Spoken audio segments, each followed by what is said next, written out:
संसार दुःखौघ विनाशनाय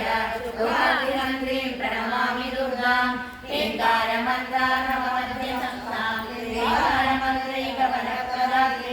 गणाधिपस्तन्तकुमारयुक्तां दुर्गाभिहन्त्रीं प्रणमामि दुर्गां दुर्बीजमन्त्रां दुरितामयज्ञीं दुर्गासुरध्वंसनदुष्टचित्तां मेनाकुमारी मदनानिकान्तां दुर्गाभिहन्त्रीं प्रणमामि दुर्गां दुर्गाभिरोमूर्तिनिर्लादिवासां दुःखादुरै पूजितपादपद्मां शुश्रूं स्वपुत्रद्वयकारकाणां दुःखार्तिहन्त्रीं प्रणमामि दुर्गां गायत्री सिद्धस्य विमुक्तिदात्रीं भक्तैरुपास्या सकलार्थदात्रीं रविप्रभां चन्द्रकलावदंसां दुःखार्तिहन्त्रीं प्रणमामि दुर्गां ब्रह्म विष्णुश्च मुनीन्द्रसङ्गैः शुम्भे निशुम्भे निहते तदानीं शर्मप्रदां सर्वजनैः प्रदुष्टां दुःखार्तिहन्त्रीं प्रणमामि दुर्गां नमो नमस्ते भुवनेकनाथे नमो नमस्ते करुणाब्धचिते मनोरथान् पूरय नमः शिवे त्वां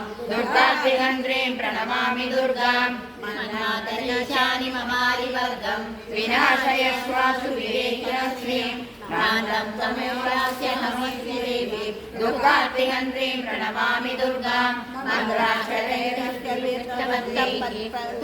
भवानीं भवन्तमुखैः न्यूनाभियुक्तं यदि शास्त्रभङ्गं सर्वं भवानी च समर्पयामि दुर्गार्तिकं दुःखहरां सदाये पठन्ति शृण्वन्ति नमन्ति तेषाम् आबद्धिनाशं पुरुषार्थसिद्धिं कुरुष्व माता कृपया नमस्ते।